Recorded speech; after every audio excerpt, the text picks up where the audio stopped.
Voice of Disruption, I'm Ken Rutkowski. We're here to help you disrupt yourself by meeting disruptors.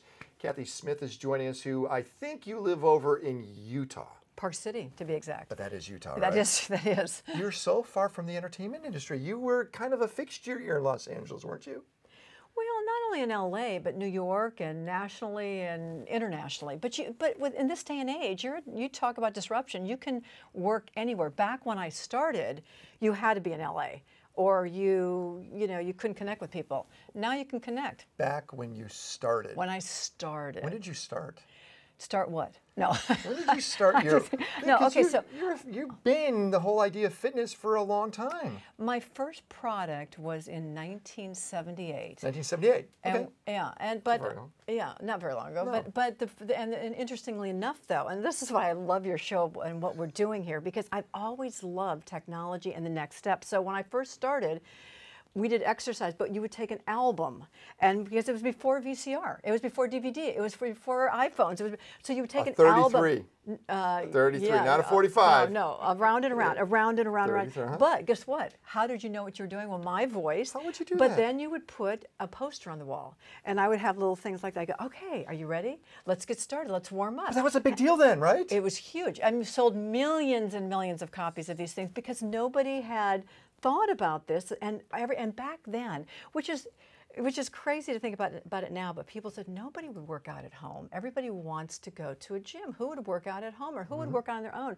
So this idea that people might latch onto this, especially women who are having babies, especially women who couldn't get out to the gym or were self-conscious about going to the gym.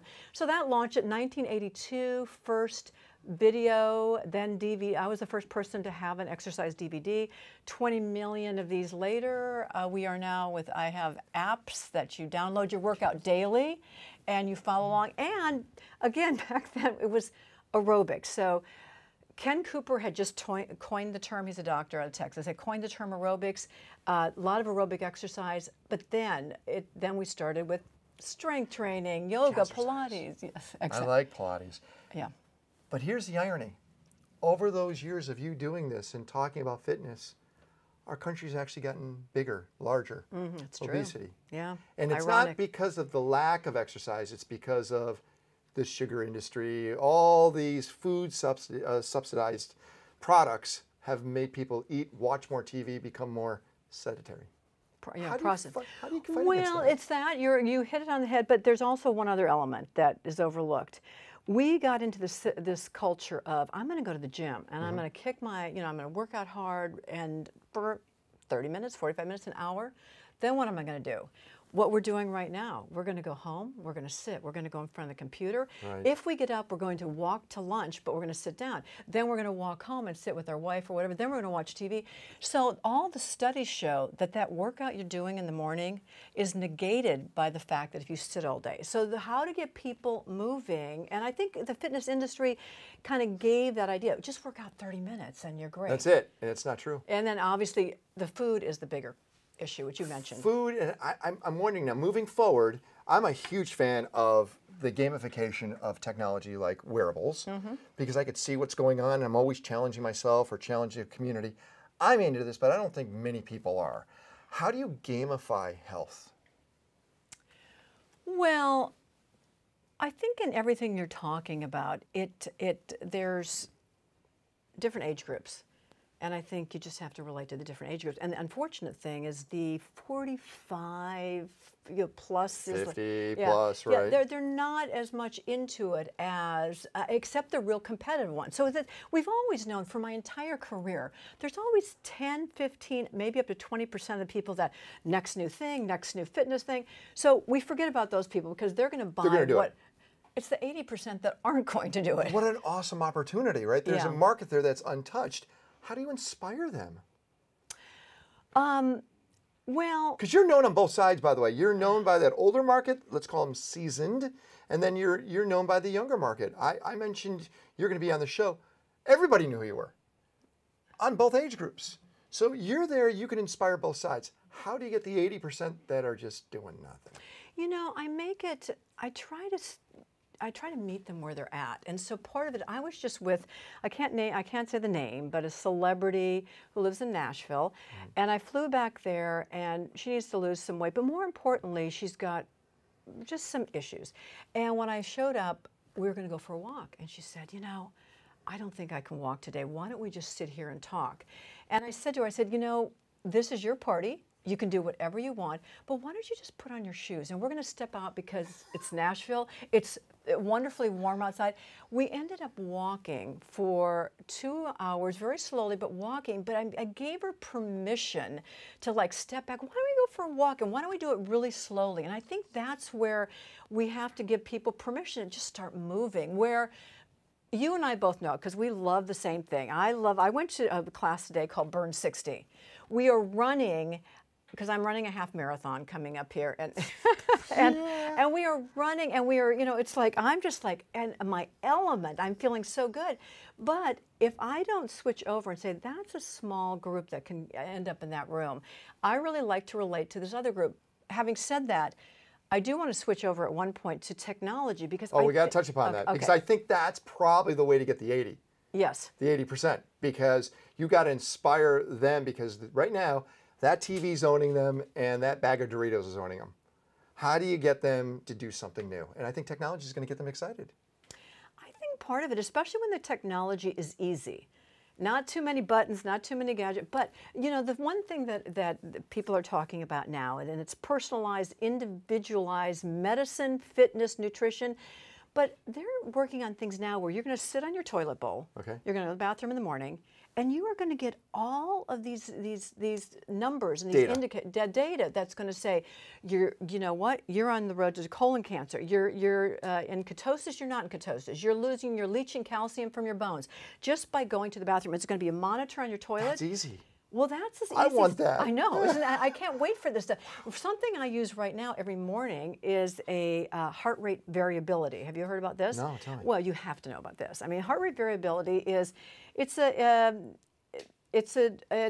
data again, and basically it's a monitor that you get up every morning, and for 10 seconds you take your heart rate, and then you have a sympathetic and parasympathetic nervous system. Now the sympathetic is called your fight, flight, or freeze. Right. And that's the one that when you're under stress, it starts to decrease it. And it decreases. So it starts decreasing this variability. And what happens is that you know when you're under stress that you shouldn't be going out and doing a hard workout that day. You know that you shouldn't be making big decisions that day. You know that you're putting your body, maybe short term it's okay, but now we have this already that you can do daily. You're doing this every day? Every day. How you do today? I'm good. Okay. I don't know after that workout because want that workout. But remember, and I really wanted to put that out there, because stress is a big issue when it comes to this obesity epidemic, and exercise is a stress. The older you get, a stress? A stress. Really? Oh yeah. I mean, intense exercise, the way that we do it, is a stress, and therefore you have to build in recovery. Not that you stop doing it, but if you don't build in recovery, you start breaking down your body. Here's my issue. I come from a Catholic family, and if I don't work out, I got all this guilt. So I got to go off. I do 5 to 10 miles a day. Let's pretend I'm your priest. You would be an awesome priest. Oh my gosh. Forgive you for your sins. Too much exercise. So you're sitting now at this point to where technology is changing our lives. Yeah. Has it changed yours a lot? Yes. Yes. So, right. Interactivity? Yeah. Like but I do, and I don't know how much time we have, but I do want to mention that with all this technology, the biggest life changer is the mindfulness component. And even with technology, that can take you into these places where you relax, you slow down, you do less, you think less, and that's really a key when you combine these two things. Go, find the technology, and then how can you simplify so that every moment... Okay. And but let's be fair. Yeah. There's this whole thing called the blue zones, which you're probably aware of, right? People live over 100 years old. And there was 4 consistencies amongst everybody that was over 100 years old. 1, they ate more plants than animals, okay? 2, they had a social circle, people they hung out with. 3, they woke up with a purpose. They're going to do something. And 4 was they exercised. even into their hundreds, they're still exercising. So it's something we can never get rid of as long as you want to stay alive for a long time. Exercise has to be part of your daily routine. Exactly. It's just how we define it. So because I just interviewed the doctor, because I have a podcast and I interview somebody every week, and I interviewed the doctor who went to China, and there's a place called Longevity Village, and this is where it's part of the Blue Zone, but they actually live longer than the Blue Zone group. But he interviewed somebody who's 116 years old, and the difference between our exercise, which is CrossFit meets, insanity meets whatever, is they walk, they garden, they pull weeds, they do all these things. So it's not like I'm going to go and lift 180 pounds or whatever you lift, which you're looking fine. So it's kind of interesting. Last thing, genetics. I did the 23andMe actually 10 years ago. Really? I did an update. And I've done all these genetic tests. And I've had my kids do the same thing and my friends. And I'm wondering, is genetics really that 1/3 we have to fight against? No matter what, we're still getting what we inherited, and that might slow us down or enhance us? No, not a third. No, because of epigenetics. So the term this day is called epigenetics, and that is you've been given this dose of genes. As a matter of fact, in Longevity Village, all of these people had the genes for diabetes, all these different genes, and yet they didn't get heart disease. Oh, that's interesting. But epigenetics means how are those genes going to manifest? What's going to happen to these genes? And it's your diet, as you mentioned. It's that sugar that will create more cancers and more diabetes, and it's that exercise. And so it's good plant-based foods, and it's exercise. It's movement, because that starts to boil down to the mitochondria, and I won't get into that today. But we'll come back. Podcast. Where do we find your podcast? Go to iTunes and type in Kathy Smith. It's called, it's on every platform. So it's called On Health, The Art of Living.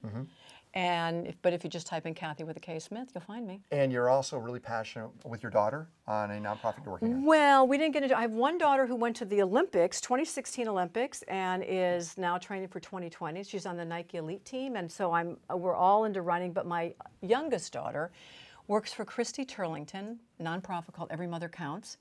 And this helps prenatal care around the world. And even though we are the United States of America, we rank 23rd in prenatal care. That means women are dying for senseless reasons. And it's access to good, medical care. So anyway, very passionate. I'm running the half marathon in the Hamptons on May 12th. I'm going to send you a little. I want to see that. And people want to find out more about that. Where do they go? What's the website? They go to everymothercounts.com. Kathy Smith, thanks for hanging out with us. Thank you. Disrupting yourself by meeting disruptors. Ken Rutkowski, Kathy Smith. This is Voice of Disruption.